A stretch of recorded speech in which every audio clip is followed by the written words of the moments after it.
Oke, teman-teman yang pada luar biasa, hari ini saya kira menjadi hari bahagia kita karena kita bisa saling jumpa kembali. Berarti itu bagian rasa syukur yang harus kita nikmati bersama-sama. Yang pertama, tentu teman-teman masih ingat bahwa sebagai seorang guru, sebagai seorang teladan abad 21 harus bisa menjadi teladan dan menjadi contoh, bukan sekedar memberi teladan atau memberi contoh. Oleh karena itu, saya ingin teman-teman menjadi seorang kreator.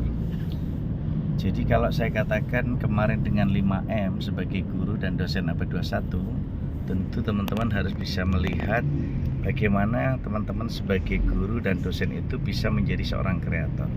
Kenapa menjadi seorang kreator? Karena berpikir kreatif itu akan selalu menemukan jalannya. Kalau Pak Rumadi selalu mengatakan the power of kepepet, tentu itu bagian jalan menuju pada kemaslahatan yang akan bisa diberikan pada murid atau mahasiswanya.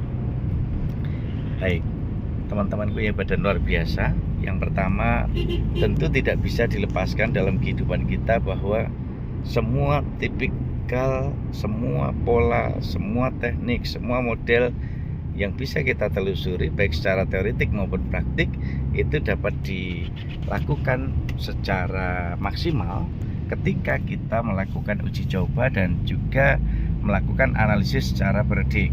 Nah, oleh karena itu saya berharap teman-teman ini bisa menunjukkan sebuah proses bagaimana pembelajaran abad 21 itu harus memerhatikan kondisi mahasiswa atau murid-muridnya di kelas maupun di luar kelas. Mengapa demikian? Karena hal terbaik yang harus kita berikan pada mereka adalah kebutuhan mereka, bukan keinginan kita. Jadi kalau kita ingin menunjukkan sebuah proses bagaimana mereka memiliki rasa nasionalisme, ya tentu kita menjadikan pilar-pilar nasionalisme itu dalam pembelajaran kita.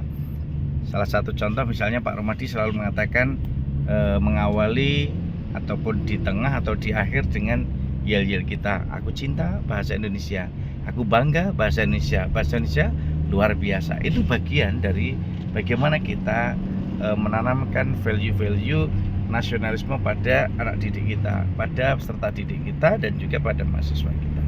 Nah, teman-teman badan luar biasa, saya kira upaya ini nanti akan bisa berkembang ketika tertanam sikap nasionalisme, maka di situ ada rasa handarbeni, rasa memiliki. Nah, kemudian yang ketiga, kalau itu nanti sudah bisa kita wujudkan dengan pilar nasionalisme itu, maka kita akan bisa membuka ruang pembelajaran kita dengan konseptual, teoritik, dan juga praktik untuk para mahasiswa dan juga peserta didik kita. Nah, Pak Rumadi, lalu bagaimana kita bisa menemukan kebutuhan mereka? Nah, itulah kita bisa melakukan diskusi mendalam dengan mereka. Sebenarnya apa yang mereka butuhkan, apa yang mereka gelisahkan dalam era kekinian. Dan itu tentu akan bisa dilihat dan diperhatikan dari semua komponen yang mereka lakukan. Nah, oleh karena itu saya kira teman-teman ini kan mahasiswa S3 ya, sehingga harus betul-betul bisa menjadi seorang kreator, seorang inovator yang nantinya mampu menjadi seorang motivator dan inspirator bagi peserta didik dan mahasiswa-mahasiswanya. Jadi 4 pilar yang harus kalian jaga sebagai calon guru, calon dosen, atau yang sekarang jadi guru dan dosen adalah 4 pilar tadi. 1, menjadi kreator. Yang kedua, jadi inovator. Yang keempat, menjadi motivator. Yang kelima, menjadi inspirator. Nah, kalau itu semua kalian sudah wujudkan, maka kekuatan sebagai seorang dosen, seorang guru itu akan terus memantik semangat mahasiswa dan peserta didiknya untuk terus melakukan upaya tahu dan lebih tahu dengan apa? Dengan terus berliterasi dengan Ratu Lisa, rajin menulis dan membaca. Oleh karena itu, teman-teman di badan luar biasa, silahkan selalu ajak adik-adik kita, mahasiswa kita peserta didik kita untuk giat membaca, kemudian giat menulis, sehingga nanti dari situ akan terasah menjadi terampil karena terus berlatih terus menerus, dan itu akan berdampak nyata bagi mereka untuk sekarang, besok, dan yang akan datang. Jadi teman-temanku, semoga kalian semua, kita semua tetap saling terjaga, saling mendoakan, saling menguatkan untuk menghasilkan hal yang terbaik. Prinsip, lakukan 4 pilar yang saya katakan. Jadilah kreator yang selalu bisa memanfaatkan semangat dan spirit, the power of kepepet. Yang kedua, jadilah inovator, karena itu menjadi bagian bikin lebih hidup dalam pembelajaran kita.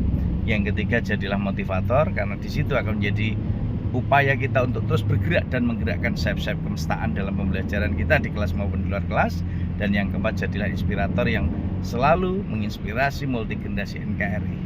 Terima kasih, saya kira itu yang bisa saya sampaikan. Mohon bisa dipahami, direnungkan, dan diimplementasikan sebagai amal jariah kita, karena itu bagian dari ilmu yang bermanfaat. Sukses dan terus berkarya untuk multigenerasi NKRI. Assalamualaikum warahmatullahi wabarakatuh.